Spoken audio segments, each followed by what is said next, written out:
So this is the first video I'm ever doing with my Samsung S24 Ultra, brand new phone. We'll see how this comes out. Now this item I'm a little nervous about. It does say fragile or fragile on there. And yeah, people comment when I say fragile. They're like, you pronounced it wrong. No shit, Sherlock. All right, so let's get this open in fast motion. But the seller had this item that I'm opening, and a thing with a glass. It had a glass piece that was broken. And I asked them to please, if you could you actually like stuff the inside of it so the glass and the item don't rattle around and possibly break. And they didn't get my message until after I paid for it and they shipped it out. Oof. All right, let's do this in fast motion. Wow, glad I did the fast motion on the unboxing. Wow, that was a lot of tape. See how the glass fell in there? That's what I was worried about. I asked them to please take the back off. And if they couldn't take the back off, to stuff this with like paper. That's a smart thing to do. If you're a seller and you're selling things with fragile glass, always make sure you do that. Let me just take the focus off my camera. Okay. You see what I'm saying? Because this can rattle around inside and break. All right, let's try to get this backing off. And, oh, yeah.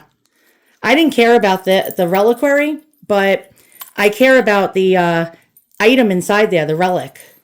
Okay, this may have been glued down, so I'm going to have to try to get this out. Oh, God, what a mess. All right, so I don't know, you see, because the item that's inside here, the relic, is more important than this piece of crap reliquary. So it might be sealed, so I might be able to break the seal if I go around this and try not to stab myself at the same time.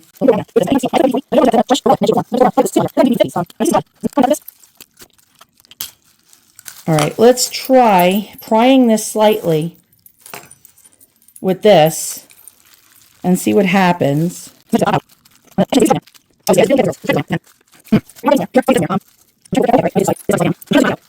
Ah, there we go, boys and girls.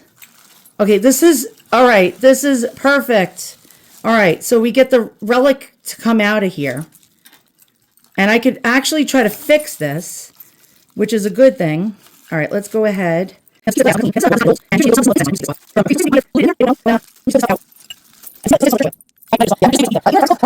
the main highlight of this was the relic. That has the most value. I'm so glad I was able to get it out. We'll check out the relic in a moment. But first, we're going to clean this. And let me just give that a spritz on the other side as well.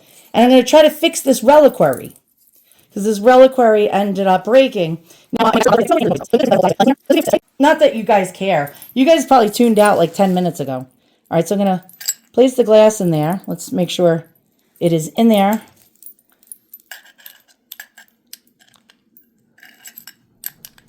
I don't want to touch it with my bare hands. Well, son of a gun. We might have to. Oh, there we go. All right.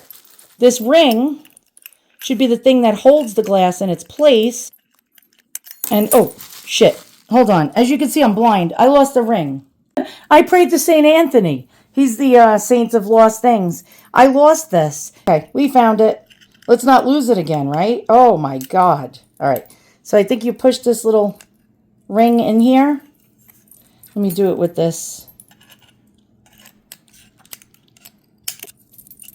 That's how it's supposed to stay in there. There we go. We fixed it. Look. We fixed it, and the glass is clear, and I can clean this up with Simicrone, but I'm not going to use this, boys and girls. We're going to use something else, but let's check out the relic. Yes, the main attraction. Okay, so this is what I was after, and it's St. Francis Xavier Cabrini. So it's Mother Cabrini ex ossibus, which is a first-class relic, meaning of the bone of St. Francis Xavier Cabrini. And you can see that ossibus, which I love to see. But there we go. We got an ossibus. And this is a first-class relic. It's the best relic you can get if you're collecting relics. It's basically, a first-class relic is of the saint's body.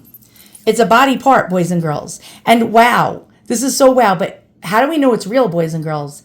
They usually come with certificates. Now, this one does not. Now, 99 times out of 100, well, I'm going to say about a good 80% of these are missing their original certificates. Why? Because pieces of paper go missing. But let's, now these can be faked, but I know that for a fact that this is a real seal. There we go. That is definitely a real seal. It's a Spanish wax seal. I don't know if you can see that. Now, the threads were not cut. If the threads are cut, you know it was tampered with. This was not tampered with. And this is the real deal, boys and girls. All right, so I cleaned the reliquary and I fixed the glass, as you can see there. And there's our relic, and we'll find out more about St. Francis Xavier Cabrini and some of the miracles attributed to her. This is really beautiful. We're going to put it in a different reliquary. Let's go ahead and do that now. It's freezing out. It's about 10 degrees here in New York, so we'll make this fast. There we go. It's in its new reliquary, and it's looking beautiful. I think, right? Better than the other reliquary. I think this one's way prettier. So I thought I'd tell you about some of the miracles that St. Francis Xavier Cabrini is credited with. Okay, healing of Peter Smith. In 1921, a nurse accidentally gave Peter Smith the wrong dose of silver nitrate, which caused his eyeballs, to dissolve. Guys, I just looked this up in real time. His parents prayed to for Mother Cabrini's intercession, and the next morning, Peter's eyes were clear and blue. He grew up to become a priest? Wow, okay. Healing of 2 Italian men. Cabrini is credited with healing 2 Italian men from chronic illnesses and burn injuries. Hey, I'm an ex-burn survivor. That is absolutely amazing. I spent 30 days in the ICU and nearly died from 2nd and 3rd degree burns all over my body. Wow. Okay. Healing of a nun and child. After death, Cabrini is credited with healing a nun and child through prayers, asking for her intercession. Cabrini's miracles helped her become canonized as a saint. She is the patron saint of immigrants and hospital administrators. Really interesting. Oh, there's loads.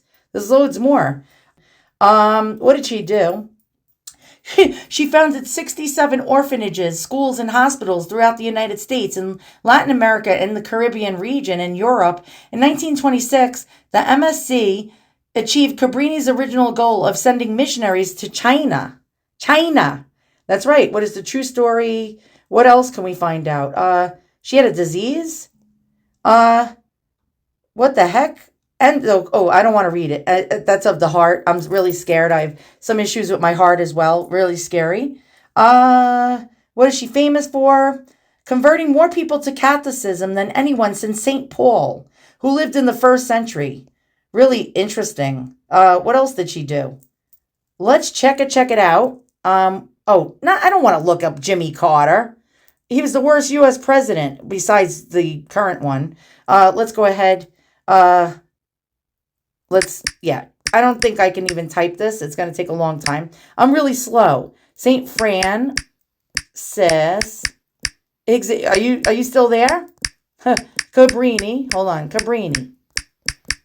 Okay. Let's Google. I want Wikipedia. Here's what she looks like. This is an actual photo, boys and girls. Really interesting stuff here. But I want to find the wiki page or Wikipedia. Wikipedia. Where are you, Wiki? Oh, here we go. Wiki. All right. So she was canonized, let's find out, and became a saint in 1964 by Pope Pius XII. 1946. Do I have dyslexia? Okay. Beatified by Pope Pius XI in 1938 on November 13th, boys and girls. That's a very special number for me. That was my God rest her soul, my grandmother's birthday. Really interesting. Now she was, I believe, let's see. She was born in Italy, but it was part of the Austrian Empire. She was the youngest of 13 children. Holy cow. She was born prematurely. Now, she wanted to actually go over to China. That was her initial thing. She wanted to go over to China.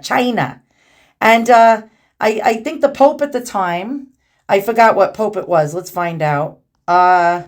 Do we know what Pope was around when she was around? Well, she was born in 1850. I think it was Pope Leo the 13th. And he told her she couldn't go to China. No, she wasn't allowed to go to China. Instead, let's try to find out where. Let's see. What Pope told her she couldn't go to China? I don't even remember. She wanted to go to China. And he said no, and he sent her to the United States, to New York City, to where all the tenements and the poor immigrants, mostly Italians and Irish, were. Yeah, very interesting. And look at all the things she did. And she was born in Italy, we know that. And she became a naturalized American citizen in 1909. After her death in 1917, her order started a campaign for her sainthood. The Vatican beatified her in 1938, canonized her as a saint in 1946. Let's find a little, like, probably 3 or 4 minute video about her really quickly.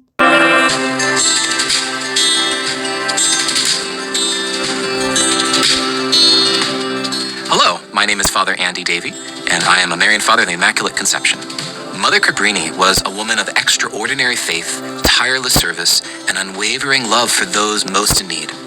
Born in Italy in 1850, Frances Cabrini came into this world with a strong desire to serve. From a young age, she was drawn to the missionary life, inspired by the zeal of St. Francis Xavier, the great Jesuit missionary, after whom she took her name. Although she dreamed of traveling to China to evangelize, her life took a different path. A path that would lead her across the ocean to serve a community in even greater need. In the late 1800s, waves of Italian immigrants poured into the United States, fleeing poverty and hardship in their homeland. These immigrants came seeking opportunity, but were often met with prejudice, discrimination, and difficult living conditions. In their struggle, they found a compassionate advocate in Mother Cabrini, who was sent to America at the request of Pope Leo XIII to serve the growing Italian immigrant population. Despite her initial fears, she was terrified of water and dreaded crossing the Atlantic. Mother Cabrini did not hesitate to answer this call. And once she arrived in the United States, she did not see the obstacles in front of her as barriers, but as opportunities for God's grace to work through her. Her work was nothing short of miraculous.